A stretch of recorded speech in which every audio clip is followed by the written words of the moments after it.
I decided to surprise my son and pick him up early from private school. At the gate, the principal barred my entry. When I said I was the father, she smiled with pity. "Sir, his father is already here. He's in the yard playing with the happy family." She pointed to my personal trainer hugging my wife. So I decided to play along. "I'm glad to have you here. Follow my story until the end and comment the city you're watching from so I can see how far my story has reached. My name is Glenn, and I thought I had everything figured out. At 56, I believed I was living the American dream, a successful consulting business, a beautiful home in the suburbs, a wife who still turned heads, and an 8-year-old son who was my entire world. I thought I knew what happiness looked like until that Tuesday afternoon when everything I believed about my life shattered into 1,000 pieces. It started as such an ordinary day. I had finished my client meetings earlier than expected and decided to surprise Tommy by picking him up from Riverside Academy myself. Anna usually handled school pickup since my schedule was more demanding, but I wanted to be the dad who showed up unexpectedly, the one who made his son's face light up with joy. The drive to the school felt different that day, filled with anticipation. I was already imagining Tommy's excited expression when he saw me waiting by the gate instead of Anna. Maybe we could stop for ice cream or throw the baseball around in the backyard before dinner. These small moments had become precious to me, especially since I'd been traveling more for work lately. Riverside Academy sat on perfectly manicured grounds, the kind of private school that cost $30,000 a year and promised to shape future leaders. The red brick buildings and pristine lawns screamed privilege, and I was proud that I could provide this for Tommy. Every dollar I invested in his education felt like a promise for his future. I parked near the main entrance and walked toward the security gate, my mood light. Parents were already gathering, designer handbags and luxury cars creating the familiar tapestry of our social circle. I nodded to a few familiar faces, feeling that comfortable sense of belonging that comes with being part of an established community. That's when I saw Mrs. Henderson, the school principal, approaching me with an expression I couldn't quite read. She was a stern woman in her early 60s, the type who commanded respect from both children and parents alike. Her gray hair was pulled back in its usual tight bun, and her navy blazer was immaculate as always. "Mr. Morrison," she said, her voice carrying an odd note of confusion as she blocked my path to the gate. "I'm sorry, but I can't allow you onto the school grounds right now." I stopped mid-stride, completely bewildered. "Excuse me? I'm here to pick up my son, Tommy Morrison. He's in Mrs. Garcia's 3rd grade class." Mrs. Henderson's expression shifted to something that looked almost like pity. She glanced over her shoulder toward the playground area, then back at me with those knowing eyes that seemed to see right through whatever facade she thought I was maintaining. "Sir," she said gently, as if speaking to someone who might be confused or unstable, "Tommy's father is already here. He's been here for 20 minutes playing with him in the courtyard. They make quite the happy family." My mind went completely blank. "I'm sorry, what did you say?" "I am Tommy's father, Glenn Morrison. I've been coming to this school for 3 years." Mrs. Henderson's smile became even more patronizing. She gestured toward the playground area beyond the main building. "Perhaps you should see for yourself before we continue this conversation." My legs felt unsteady as I followed her gaze. Through the chain-link fence that bordered the playground, I could see a small crowd of children playing. And there, clear as day, was my son Tommy, laughing as he hung from the monkey bars, but he wasn't alone. Standing beneath him, arms outstretched as if ready to catch him, was Marcus. My personal trainer, Marcus, wearing jeans and a casual polo shirt like he belonged there, like he was just another dad picking up his kid from school. And beside Marcus, her hand resting casually on his shoulder as she watched Tommy play, was Anna. My Anna. My wife of 12 years, looking more relaxed and genuinely happy than I had seen her in months. She was laughing at something Marcus had said, her whole face lit up in a way that made my chest tighten with recognition and terror. But what made my knees nearly buckle was how natural they looked together. Marcus wasn't just standing there awkwardly like a family friend might. He was engaged, calling out encouragement to Tommy, giving him tips on his form on the monkey bars, and Tommy was responding to him with the kind of enthusiasm and attention that I thought was reserved for me. "You see," Mrs. Henderson continued, her voice floating to me as if from a great distance, "Anna explained the situation to us several weeks ago. She said you two were separated and that Marcus would be helping with pickup duties. Quite honestly, Tommy seems much happier with this new arrangement. Children are so resilient when the adults in their lives handle transitions well." I couldn't speak. I could barely breathe. Separated? When had Anna told them we were separated? We lived in the same house, slept in the same bed, had dinner together just last night. Tommy had hugged me goodbye that very morning before I left for my client meeting. "There must be some mistake," I finally managed to croak out. "Anna is my wife. We're not separated. I live at 1523 Maple Drive with both of them." Mrs. Henderson's expression grew more concerned now, as if she was dealing with someone who might be having a mental health crisis. "Sir, I think it would be best if you left the school grounds now. If you need to discuss custody arrangements, perhaps you should contact your attorney." Through the fence, I watched as Tommy finished on the monkey bars and ran straight to Marcus, who scooped him up in a bear hug that sent my son into fits of giggles. Anna moved closer to them, and for a moment the three of them formed a perfect family picture that didn't include me. Marcus ruffled Tommy's hair the same way I did. Anna looked at them both with maternal pride. And Tommy basked in their attention like this was the most natural thing in the world. "I need to go," I heard myself say, though I'm not sure Mrs. Henderson heard me. My voice sounded hollow, distant, like it was coming from someone else entirely. I walked back to my car in a daze, my hands shaking as I fumbled with the keys. Behind me, I could still hear the faint sounds of children playing, of my son's laughter mixing with Marcus's encouraging voice and Anna's gentle responses. As I sat in my car, gripping the steering wheel until my knuckles turned white, one thought kept circling through my mind like a vulture. How long had this been going on? How long had I been living a lie, thinking I was a husband and father while my wife and son had already moved on to someone else?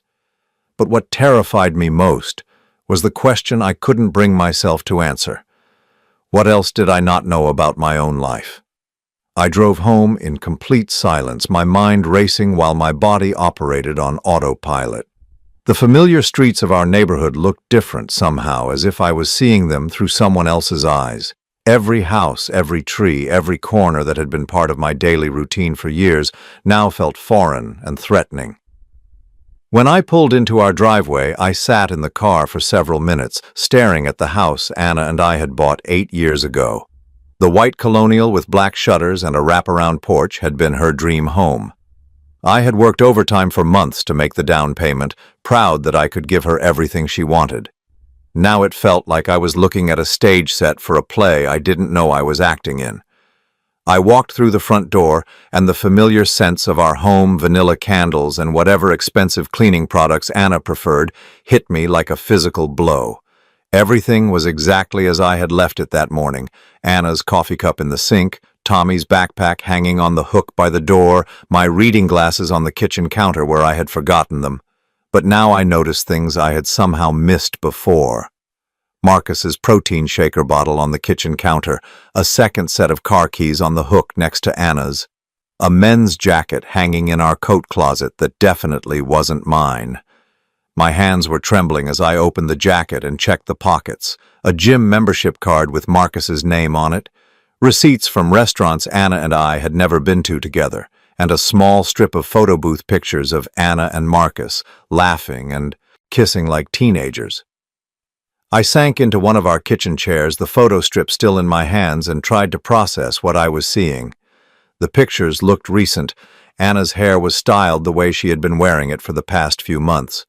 In one photo, she was wearing the blue sweater I had bought her for her birthday just 6 weeks ago. My phone buzzed with a text message. Anna. "Running late today. Taking Tommy to Marcus's place for dinner. We'll be home around 8. Love you." Love you. She signed it, "Love you," while she was planning to spend the evening with another man and our son. The casual cruelty of it made my stomach churn. I looked at the time. It was 4:30 in the afternoon. Anna thought I was still at my client meeting, which meant I had over 3 hours before they expected me home. 3 hours to figure out what my life had actually become. I walked upstairs to our bedroom, each step feeling heavier than the last. Our bedroom had always been Anna's domain. She had decorated it in soft grays and whites, with expensive linens and carefully chosen artwork. I had always felt slightly out of place there, like a guest in a luxury hotel. Now I understood why.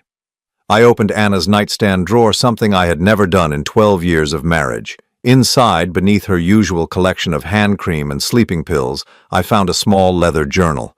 My hands shook as I opened it. The entries went back 6 months. 6 months of detailed accounts of her relationship with Marcus. Not just the physical aspects, though those were described in painful detail, but her feelings, her plans, her growing disgust with me and our marriage. "Glenn is so predictable," one entry read. "Same routine every day, same conversations about work, same boring life. Marcus makes me feel alive again. When I'm with him, I remember who I used to be before I became just Glenn's wife." Another entry, dated just 2 weeks ago. "Tommy asked if Marcus could come to his school's father-son breakfast next month. I told him I'd ask Marcus, not Glenn. Glenn won't even notice he wasn't invited. He never pays attention to school events anyway." I had to stop reading. The journal slipped from my hands and fell to the floor, pages fluttering open to reveal more months of betrayal and contempt. But I forced myself to continue. I needed to know everything. The entries revealed that Marcus had been coming to our house regularly when I was at work. Anna had given him a key 3 months ago. He had been sleeping in our bed, eating meals at our kitchen table, helping Tommy with his homework, and tucking him in at night. According to Anna's journal, Tommy had started calling Marcus Dad when they were alone together. She found it sweet and natural. She wrote about how Marcus was more patient with Tommy than I was, how he understood child development better because he had studied exercise science in college. "Glenn tries so hard to be a good father." One particularly cruel entry read, "But he doesn't have Marcus's natural instincts. Yesterday, Tommy scraped his knee in the backyard and Glenn just put a bandage on it. When I told Marcus about it later, he said he would have checked for signs of infection and taught Tommy how to properly clean a wound. That's the difference between them." I closed the journal and sat on the edge of our bed, looking around the room with new eyes. The decorative pillows were arranged differently than I remembered. There was a second charging cable on Marcus's side of the bed. Wait, Marcus's side of the bed. When had I started thinking of it that way? I walked to the closet and opened Anna's side. Behind her dresses, pushed toward the back, were men's clothes that weren't mine, expensive workout gear, casual shirts, even a suit I had never seen before. Everything was in Marcus's size. My phone rang, startling me out of my paralysis. The caller ID showed Marcus's name. My finger hovered over the decline button, but something made me answer. "Hey, buddy." Marcus's familiar voice came through the speaker, cheerful and casual. "Just wanted to give you a heads up that Anna and Tommy are with me.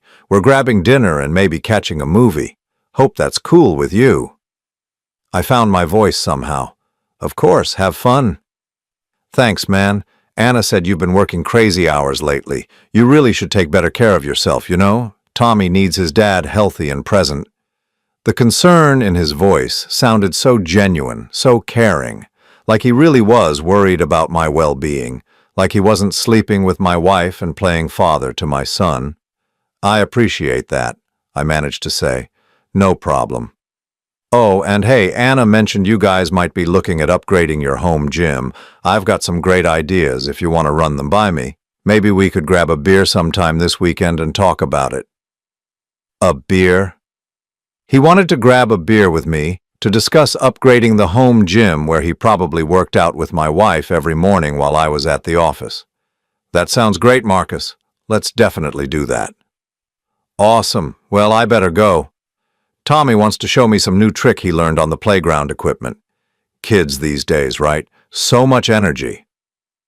He hung up and I stood there holding my phone, staring at our bedroom that no longer felt like mine. That's when I realized something that chilled me to the bone. Marcus wasn't being cruel or vindictive. His concern for me, his friendliness, his casual updates about my family all seemed completely genuine, which meant one of two things. Either Marcus was the most skilled manipulator I had ever encountered, or Anna had lied to him about our marriage just as completely as she had lied to me about their relationship. Either way, I was no longer just dealing with my wife's betrayal. I was dealing with something much more complicated and dangerous. And as I looked around our bedroom, seeing Marcus's clothes in our closet and evidence of their life together in every corner, I realized that I wasn't just losing my wife. I was losing everything I thought I knew about who I was. I spent the next 3 hours methodically going through every corner of our house, and what I found made my discovery at the school look like a minor deception. Anna hadn't just been having an affair, she had been systematically erasing me from our life together while using my money to build a new life with Marcus. The first real shock came when I checked our joint bank account on my phone. Over the past 6 months, there had been regular withdrawals of $500 to $800, always on days when I was traveling for work. The descriptions were vague. Personal expenses, household needs, family activities. But when I cross-referenced them with Anna's journal entries, a clear pattern emerged. Every withdrawal corresponded with an entry about something she had bought for Marcus or an activity they had done together with Tommy. The $800 withdrawal from 3 weeks ago had paid for Marcus's new gym membership at an upscale fitness center across town. The $600 from last month had covered a weekend camping trip that Anna had told me was a girls' weekend with her sister. But it was the larger amounts that really made my blood run cold. $1,500 had been withdrawn to cover Marcus's car insurance and registration fees for the BMW he drove. $2,000 had gone toward the security deposit for what Anna's journal described as Marcus's apartment, a place where she and Tommy spent their afternoons while I worked. I opened my laptop and accessed our credit card statements, dreading what I might find. The evidence was all there, hidden in plain sight among normal family expenses. Charges at expensive restaurants on evenings when Anna claimed she was home with Tommy, having quiet nights in. Hotel charges for weekend getaways that I thought Anna was taking with her sister. Even charges for family activities at museums and amusement parks that I had never been invited to join. The most damning evidence was a charge for $3,200 to a jewelry store. The date was just 2 weeks after our anniversary, when Anna had told me she didn't want anything expensive because we were saving for Tommy's college fund. According to her journal, that money had bought Marcus a Rolex watch for his birthday. I sat back in my desk chair, staring at months of financial evidence that painted a picture I couldn't deny. Anna hadn't just been cheating on me, she had been stealing from me to fund their relationship. Every romantic dinner, every weekend trip, every expensive gift that had made Marcus feel special and loved had come from my bank account. But the financial betrayal was nothing compared to what I discovered next. I found a folder in Anna's desk drawer labeled Legal Documents. Inside were papers I had never seen before, including a consultation agreement with a divorce attorney dated 4 months ago. But these weren't just exploratory papers. Anna had been actively planning to leave me and had been building a case for why she should get everything. The attorney's notes, written in professional legal language, outlined Anna's strategy. She planned to claim that I was an absent father and emotionally unavailable husband who had forced her to find emotional support elsewhere. Marcus would be presented as a family friend who had stepped in to help when I failed to meet my responsibilities. There were character witness statements that Anna had apparently been collecting for months. Her sister had signed an affidavit claiming that I was workaholic who put career success above family needs. Her best friend from yoga class had provided a statement saying that Anna often confided in her about feeling lonely and neglected in her marriage. Most shocking of all was a statement from Tommy's teacher at Riverside Academy. Mrs. Garcia had noted that Tommy frequently mentions Marcus in a paternal context and seems to have a stronger emotional connection with him than with his biological father, who rarely attends school events or shows interest in Tommy's academic progress. I read that line 3 times, feeling like someone had punched me in the stomach. I had missed school events, that was true, but only because Anna had told me they conflicted with my work schedule. I had asked her to record Tommy's school plays and parent conferences, trusting her to keep me involved. Now I realized she had been deliberately scheduling my work travel to coincide with important events, then using my absence as evidence of my inadequacy as a father. But the legal documents revealed something even more sinister. Anna's attorney had advised her to establish Marcus as a psychological parent to Tommy before filing for divorce. The strategy was to create such a strong emotional bond between Marcus and Tommy that a judge would be reluctant to disrupt it, especially if Anna could prove that I was an unreliable father figure. I found a timeline in Anna's handwriting that laid out their plan with calculating precision. Phase 1 had involved introducing Marcus as a friend and fitness coach, allowing him to gradually spend more time with our family. Phase 2 had been establishing Marcus as a regular presence in Tommy's life, having him attend school events and help with homework while I was working. Phase 3, which they were apparently in the middle of, involved Marcus taking on more and more paternal responsibilities, while Anna documented every instance of my absence or perceived failure. The final phase would be filing for divorce, seeking full custody of Tommy, and requesting alimony and child support that would essentially fund Anna and Marcus's life together while portraying me as the absent father who owed them financial support. What made it even worse was that Anna had been documenting everything to support her case. There were photos of Marcus and Tommy together at baseball games, birthday parties, and family events that I didn't even know had happened. Screenshots of text messages where Tommy expressed excitement about spending time with Dad Marcus. Even recordings of phone calls where I had sounded tired or distracted when Tommy wanted to talk about his day. I found myself thinking about all the times over the past 6 months when I had felt like something was off in our marriage. Anna had been more distant, less interested in physical intimacy, often claiming she was too tired or stressed.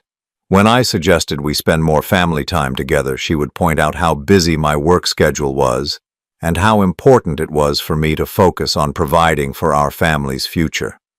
Now I understood that she had been pushing me away, deliberately, creating distance in our marriage while building intimacy with Marcus. Every time I tried to be more present in Tommy's life, Anna would find reasons why it wouldn't work. When I wanted to coach his little league team, she said the time commitment would interfere with my business development. When I suggested family vacations, she worried about the expense and encouraged me to take work trips instead that would advance my career. She had been systematically isolating me from my own family while presenting herself as the devoted single mother who was holding everything together despite her husband's neglect. The cruelest part was that I had genuinely believed I was being a good provider. Every extra hour I worked, every client I pursued, every business trip I took had been motivated by my desire to give Anna and Tommy the best life possible. I had sacrificed time with them in the short term because I thought I was building security for our future. But Anna had taken my dedication and twisted it into evidence of my failure as a husband and father. She had used my love for them against me, encouraging me to work harder and longer so she could spend more time building a new family with Marcus. I looked at the clock on my computer screen. It was 7:45. Anna and Tommy would be home in 15 minutes, probably full of stories about their wonderful evening with Marcus. Anna would kiss me hello and ask about my day, playing the role of the loving wife while secretly planning to destroy everything we had built together. But now I knew something she didn't know I knew, and for the first time since I had seen her with Marcus at the school, I felt something other than devastation. I felt rage. I heard Anna's car pull into the driveway at exactly 8 o'clock, just as she had promised. I quickly closed the laptop and put all the documents back exactly where I had found them, then positioned myself in the living room with a work file open on my lap, playing the role of the dedicated husband catching up on business while waiting for his family to come home. Tommy burst through the front door first, his face flushed with excitement. Dad, you should have seen the movie. Marcus says there's going to be a sequel and maybe we can all go see it together." Anna followed behind him, looking relaxed and genuinely happy in a way that sent a chill down my spine. She was carrying a bag from Tommy's favorite ice cream shop, and her hair was slightly messed up in the way it got when she laughed too hard. She looked like a woman who had just spent a perfect evening with people she loved. "Hi, honey," she said, crossing the room to kiss my cheek. Her lips felt cold against my skin. "How was your afternoon? Did you get caught up on the Patterson account?" I marveled at how easily the lie rolled off her tongue. She knew exactly where I had been that afternoon, what I had seen at the school and what Mrs. Henderson had told me. Yet here she was, asking about work with the same casual interest she had shown for the past 12 years. "It was fine," I said, closing the file and looking up at her. "How was your evening?" "Oh, it was wonderful," Anna said, settling onto the couch next to me. "Marcus took us to that new family restaurant on 5th Street, and then we caught the early showing of that animated movie Tommy's been wanting to see. Marcus is so good with kids he really understands what makes them tick." Tommy nodded enthusiastically from where he was hanging his jacket in the closet. "Marcus says he might teach me how to rock climb this weekend. They have an indoor climbing wall at his gym, and he knows all the safety stuff because he used to teach it in college." "That sounds exciting," I said, my voice steady despite the rage building in my chest. "Marcus certainly seems to have a lot of time to spend with our family." Anna's expression didn't change, but I caught a flash of something wary in her eyes. "Well, he's between jobs right now, so he has some flexibility, and he really enjoys spending time with Tommy. It's sweet how naturally they connect." Between jobs. That was news to me. I had been under the impression that Marcus was a successful personal trainer with a full client roster, but if he was unemployed, that explained how he had so much time to spend playing house with my wife and son. It also explained why Anna had been so generous with my money to support his lifestyle. Tommy bounced into the living room, still buzzing with energy from his evening out. "Dad, can Marcus come to my school's science fair next Friday? He knows all about physics and stuff from when he was studying exercise science. He said he could help me understand how pulleys work for my project." I felt Anna tense slightly beside me. "We'll see, sweetheart. Your father might want to come to the science fair himself." It was a perfect trap. If I said yes, I wanted to attend, I would look like I was being possessive and trying to exclude Marcus from Tommy's life. If I said Marcus should go instead, I would be confirming that I was an absent father who didn't prioritize my son's activities. "Actually," I said carefully, "I'd love to come to the science fair. Maybe Marcus could help you with your project beforehand, and then we could both be there to see you present it." Tommy's face lit up with an excitement that made my heart break. "Really? Both of you? That would be so cool." Anna's smile looked forced now. "Of course, honey. I'm sure we can work something out." After Tommy went upstairs to get ready for bed, Anna and I sat in the living room making small talk about our respective days. She told me about a phone call with her sister, a problem with the landscaping company, and her plans for grocery shopping tomorrow. I shared updates about my client meetings and a potential new contract I was negotiating. It was the same comfortable domestic conversation we had shared thousands of times over the years, but now it felt like performance art. Every word was carefully chosen, every expression calculated. We were both actors playing roles, and the person we were really performing for was ourselves. When Anna went upstairs to tuck Tommy in, I heard their voices through the ceiling. Tommy was chattering excitedly about his evening, and Anna was making all the right motherly responses. But I also heard her tell him not to mention the movie to his father because Daddy's been working so hard lately and we don't want him to feel bad that he missed our fun evening. She was training our son to keep secrets from me, to protect her feelings by hiding the truth about their relationship with Marcus. Tommy, innocent and loving, was being turned into an accomplice in my own betrayal.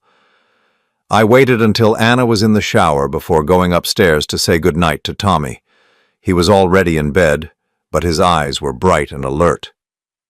"Dad," he said as I sat down on the edge of his bed, "are you okay? You seemed sad when we got home." The question hit me like a physical blow. Even at 8 years old, Tommy was intuitive enough to sense that something was wrong. I wondered how much he understood about what was happening in our family, and how much Anna had prepared him for whatever came next. "I'm fine, buddy," I said, smoothing his hair back from his forehead. "Just tired from work. Did you have a good time tonight?" Tommy nodded enthusiastically. "Marcus is really fun, Dad. He taught me how to make the perfect paper airplane, and he knows all the words to the songs from my favorite video game, and he never checks his phone when we're talking, you know." That last comment stung because I recognized the criticism embedded in it. I did check my phone during conversations with Tommy, especially when work calls came in. I had always thought he was too young to notice or care, but apparently he had been paying attention. "I'm glad you had fun," I said, leaning down to kiss his forehead. "I love you, Tommy. You know that, right?" "I love you too, Dad. Maybe next time you can come with us. Marcus says the 4 of us would make a great team for laser tag. The 4 of us, not the 3 of us." Tommy was already thinking of Marcus as a permanent part of our family unit. I said goodnight and went to my own bedroom, where Anna was blow-drying her hair at the vanity. She was wearing the silk nightgown I had bought her for Christmas, and she looked beautiful in the soft lighting. For a moment I could almost pretend that everything was normal, that she was still the woman I had fallen in love with 14 years ago. But then I noticed the way she avoided eye contact in the mirror, and the careful way she arranged herself, so that her body language remained neutral and uninviting. She was sharing a bed with me while emotionally she was already living with another man. "Anna," I said, sitting down on my side of the bed, "can I ask you something?" She turned off the hairdryer and looked at me in the mirror. "Of course." "Do you think I'm a good father?" The question seemed to catch her off guard. She set down the dryer and turned to face me, her expression carefully composed. "Why would you ask that?" "I've been thinking about it lately. Working so much, missing some of Tommy's activities. I want to make sure I'm doing right by him." Anna's face softened, and for a moment I saw a glimpse of the woman I had married. "Glenn, you're a wonderful father. You work hard to provide for us, and Tommy knows you love him. Don't be so hard on yourself." It was exactly the right thing to say, delivered with exactly the right amount of warmth and reassurance. But I knew now that she didn't mean a word of it.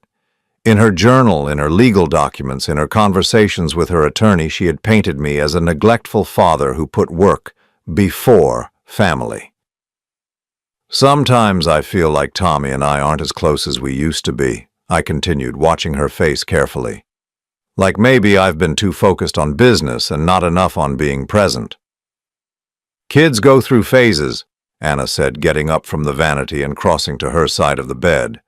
"Tommy's at an age where he's naturally drawn to male role models. It's actually healthy for him to have different masculine influences in his life."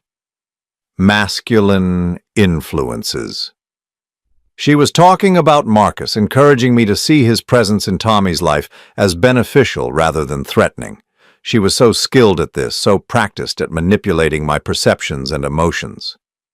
"You're right," I said. "Marcus does seem to be good with him." Anna smiled, and I could see her relax slightly. "He really is. Sometimes I think Marcus understands children better than most people, because he approaches them without any ego or agenda. He just genuinely enjoys their company." She climbed into bed beside me, and for the first time in months she moved closer instead of maintaining careful distance. Her hand found mine under the covers, and she squeezed it gently. "You're a good man, Glenn," she said softly, "and you're a good father. Don't let work stress make you question that."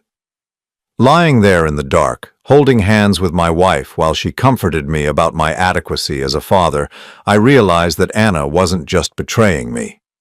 She was systematically destroying my confidence and my relationship with my son while making me grateful for her support. But now I knew what she was doing, and tomorrow I was going to start doing something about it. The next morning I got up an hour earlier than usual and drove to my attorney's office before Anna was even awake. James Richardson had been handling my business legal needs for over a decade, and I trusted him implicitly. When I called him at 6:30 in the morning asking for an emergency meeting, he agreed to see me at 7:15 before his regular office hours began.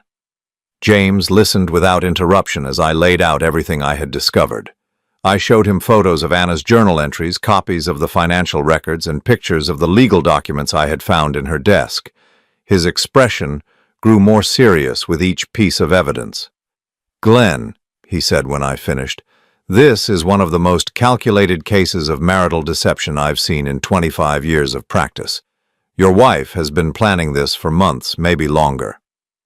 "What are my options?" I asked. "She's already established Marcus as a father figure to Tommy, and she has documentation showing that I've been absent for important events. Can she actually get full custody?"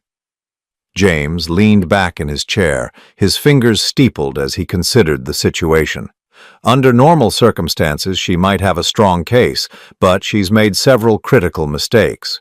First, she's been using your money to fund her relationship with Marcus without your knowledge or consent.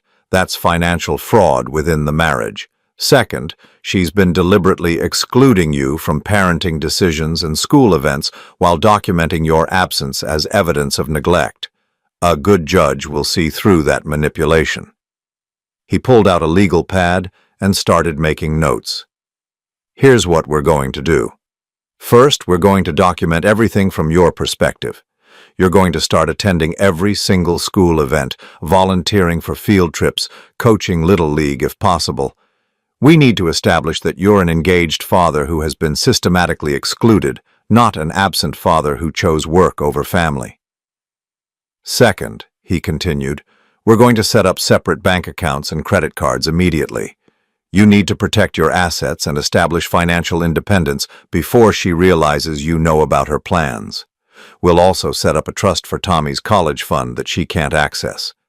But most importantly," James said, looking me directly in the eyes, "we're going to investigate Marcus. If Anna is planning to present him as Tommy's psychological parent, we need to know everything about him. His employment history, his financial situation, his background, any potential red flags that would make a judge question his suitability as a parental figure." I spent the rest of the morning setting up new financial accounts and meeting with a private investigator James recommended. By noon, I had essentially created a parallel financial life that Anna knew nothing about. I also hired the investigator to conduct a thorough background check on Marcus and to document the extent of his involvement in my family's daily routine. But the most important thing I did that morning was call Tommy's school and request a meeting with Mrs. Garcia, his teacher. I told her I was concerned that work had been keeping me too busy to stay involved in Tommy's academic progress, and I wanted to schedule regular check-ins and volunteer for upcoming activities. Mrs. Garcia seemed surprised by my sudden interest, which confirmed that Anna had been portraying me as an uninvolved father. But she was happy to accommodate my requests, and by the end of our meeting I was signed up to help with the upcoming science fair, volunteer for a field trip to the Science Museum, and attend the monthly parent-teacher conferences that I apparently had been missing for the past year. When I asked Mrs. Garcia about Marcus's involvement in Tommy's school life, her response was illuminating. "Oh yes, Anna's friend Marcus has been very helpful," she said. "He's attended several events when Anna mentioned you were traveling for work. Tommy speaks about him quite fondly. It's nice that Anna has such good support during busy periods in your schedule." The way she phrased it made it clear that Anna had been presenting Marcus as a helpful family friend, not as a romantic partner. Mrs. Garcia had no idea that she was witnessing the systematic replacement of a father by his wife's lover. I spent the afternoon at work, but for the first time in months, I left the office at exactly 5 o'clock. When I got home, Anna was in the kitchen preparing dinner while Tommy did homework at the kitchen table. "You're home early," Anna said, and I could hear a note of surprise and slight concern in her voice. "I realized I've been working too much lately," I said, kissing Tommy on top of his head before sitting down next to him. "I want to spend more time with my family. What are you working on, buddy?" Tommy looked up from his math worksheet with genuine surprise and pleasure. "Dad, I'm doing multiplication problems. They're really hard, but Marcus taught me a trick yesterday that makes them easier." "Show me," I said, pulling my chair closer to his. For the next hour, I helped Tommy with his homework, asking questions about his school day and showing genuine interest in his answers. Anna watched from the kitchen, and I could see her growing unease as Tommy responded enthusiastically to my attention. During dinner, I asked about the upcoming science fair and told Tommy I was excited to see his project. His face lit up with an excitement that made my heart ache. "Really? You're going to come?" he asked. "Of course I'm going to come. I wouldn't miss it. And I talked to Mrs. Garcia today about volunteering for your field trip to the Science Museum next month. I hope you don't mind having your old dad tag along." Tommy practically bounced in his chair. "That's so cool. Wait until I tell Marcus. He's going to be so excited that you're coming too." Anna's smile looked strained. "That's wonderful, Glenn. I'm sure Tommy appreciates having both of his father figures there to support him."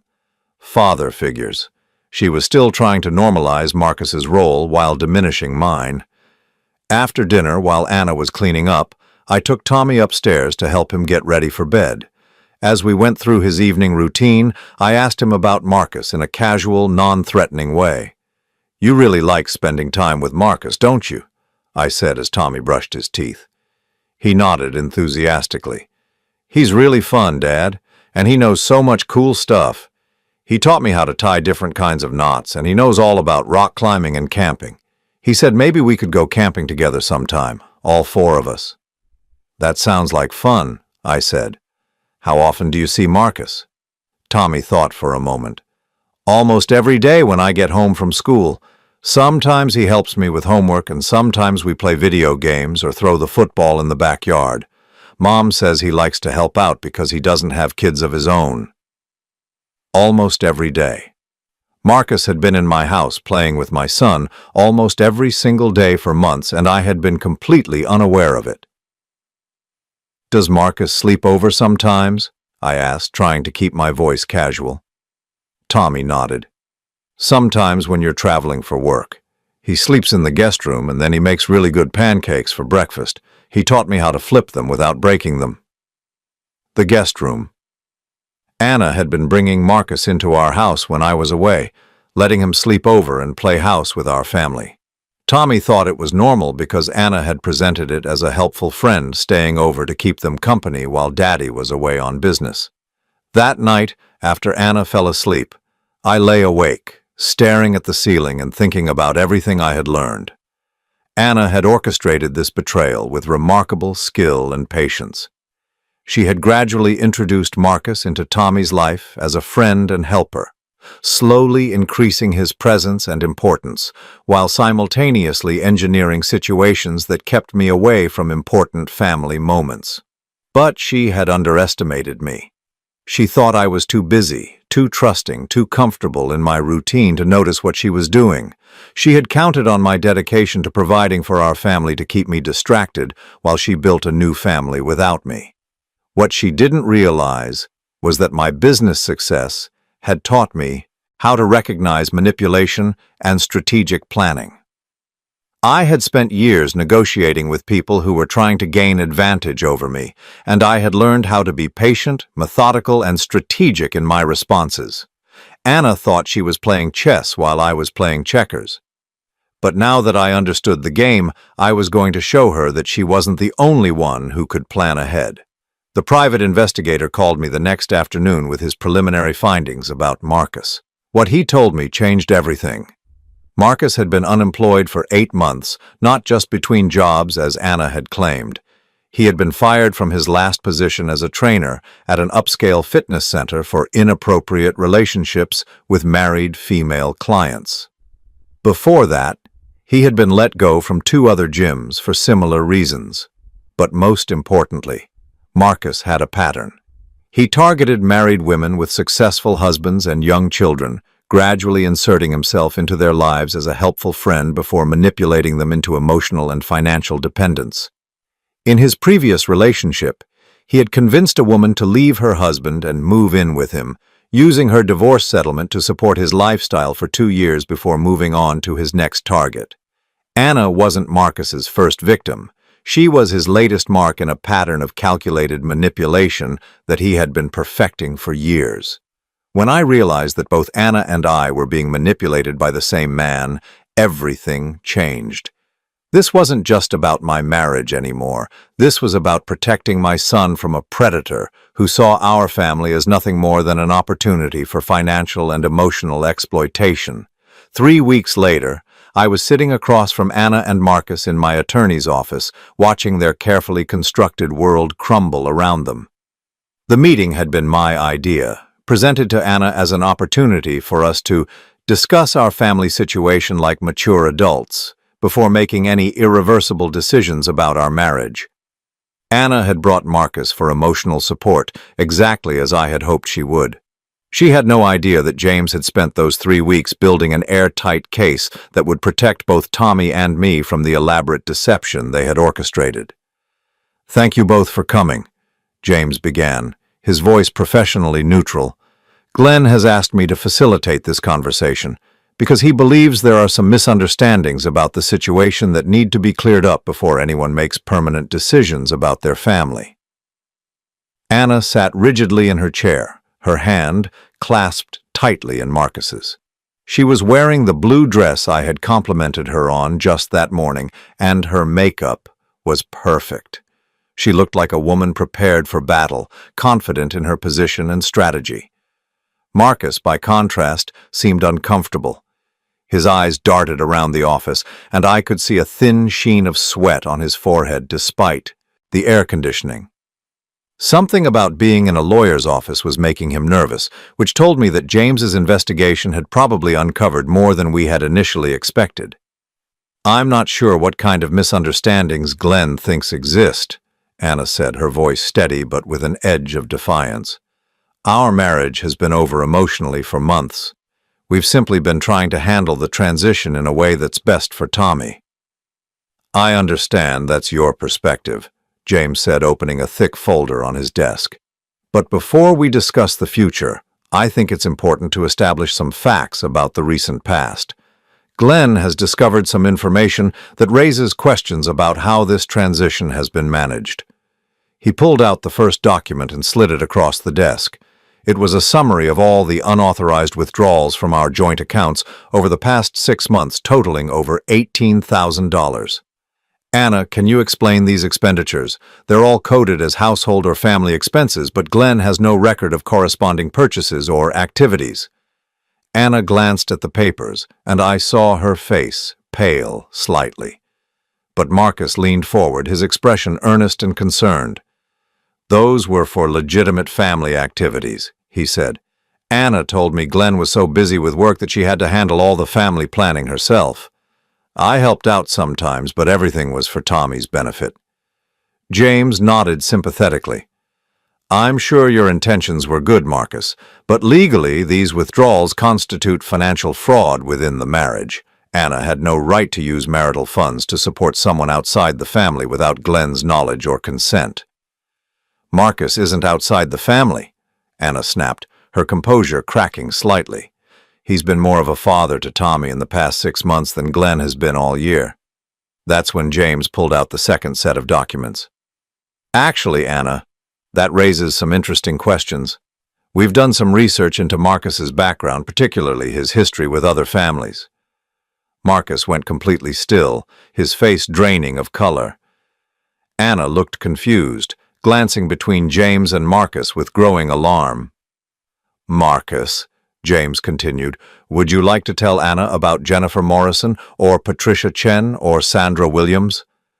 I watched Marcus's face as James recited the names, and I saw the exact moment when he realized his carefully constructed persona was about to collapse.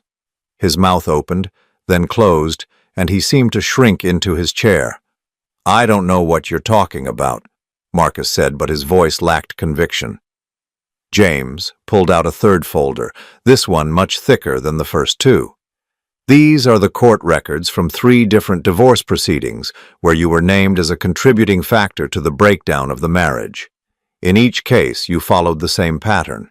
Befriend a married woman with a successful husband and young children, gradually insert yourself into the family dynamic. Encourage the woman to see her husband as inadequate, then position yourself as the superior alternative."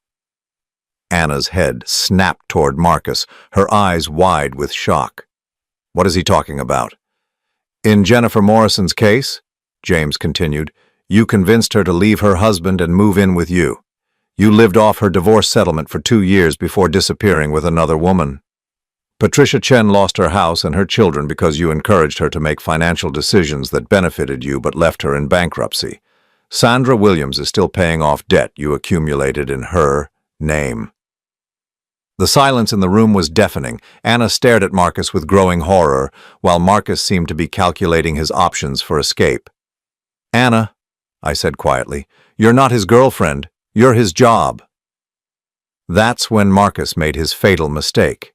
Instead of trying to deny the allegations or defend his actions, he turned on Anna with sudden, vicious anger.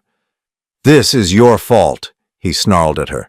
You were supposed to handle your husband quietly. You said he was too busy and too trusting to notice anything. You promised me this would be simple. Anna recoiled as if he had slapped her. Marcus, what are you saying?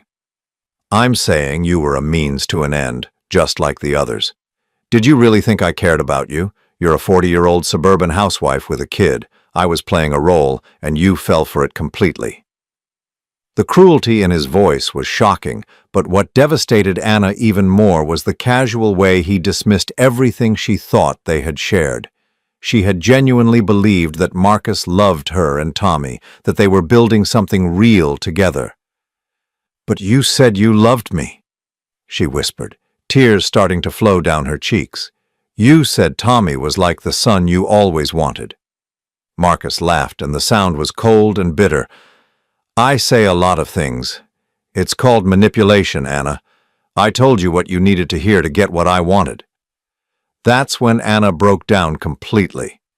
The composed, calculating woman who had planned to destroy my life dissolved into someone lost and confused and utterly betrayed. She had gambled everything on a man who saw her as nothing more than a financial opportunity. Anna, I said, and my voice was gentler than she deserved, I know you plan to leave me. I know you've been working with an attorney, but Marcus isn't who you think he is, and this isn't what you think it is. She looked at me through her tears, and I saw something I hadn't seen in months. Vulnerability. James pulled out the final folder. Anna, we know about your legal consultation and your strategy to claim Glenn was an unfit father, but now that you understand Marcus's true nature, I think you need to consider whether you really want to continue down that path. Here's what's going to happen, I said, taking control of the conversation. Anna, you're going to end your relationship with Marcus immediately. You're going to get counseling to understand how you were manipulated, and you're going to work with me to rebuild our family, not for my sake, but for Tommy's. Anna wiped her eyes and looked at me with something that might have been hope. You would do that, after everything I've done? I'm doing it for Tommy, I said honestly. He needs stability and he needs both his parents, but this only works if you're completely honest about everything that happened and committed to making things right. Marcus stood up abruptly. This is ridiculous. Anna, don't listen to them. We can figure this out together. Sit down, Marcus, James said firmly. You're not going anywhere until we discuss restitution for the money you convinced Anna to steal from her husband. Over the next hour, we worked out an agreement. Marcus would leave our lives immediately and permanently. He would repay the $18,000 he had essentially stolen, though we all knew that was unlikely to happen given his financial situation. Most importantly, he would have no further contact with Tommy, and if he violated that condition, we would pursue criminal charges for fraud and child endangerment. Anna agreed to individual and marriage counseling. She would be completely transparent about her actions and work to rebuild trust with both Tommy and me. It wouldn't be easy and it might not work, but we were going to try. 6 months later, I was sitting in the bleachers at Tommy's Little League game, watching him pitch with the confidence and joy that had returned to his personality as our family healed. Anna sat beside me, and while our relationship was still fragile, we were rebuilding something real based on honesty rather than manipulation. Tommy struck out the final batter and his team erupted in celebration. He looked up into the stands, found us, and waved with the biggest smile I had ever seen. Anna waved back, tears in her eyes. He's happy, she said quietly. Yeah, I agreed. He is. Marcus had disappeared from our lives completely, probably moving on to his next target. But his manipulation had served an unexpected purpose. It had forced Anna and me to confront the problems in our marriage that had made her vulnerable to someone like him in the first place. We learned that Anna had felt neglected and unappreciated for years, but instead of talking to me about it, she had internalized her resentment until it made her susceptible to Marcus's calculated charm. I learned that my dedication to providing for our family had become an excuse for emotional absence, and that Tommy needed more than financial security from his father. It wasn't a fairy tale ending. Anna and I would probably never have the marriage we had before, because that marriage had been built on assumptions and routines rather than genuine communication. But we were building something new, something more honest and more intentional. And Tommy, who had been the innocent victim of all our adult failures, was thriving in a family that finally put his needs first. As we walked to the car after the game, Tommy between us chattering excitedly about his pitching performance, I realized that sometimes the worst betrayal can lead to the most important truth. I had almost lost everything I thought mattered, but in fighting to save it, I had discovered what actually mattered. Not the perfect family I thought I had, but the real family I was willing to fight for.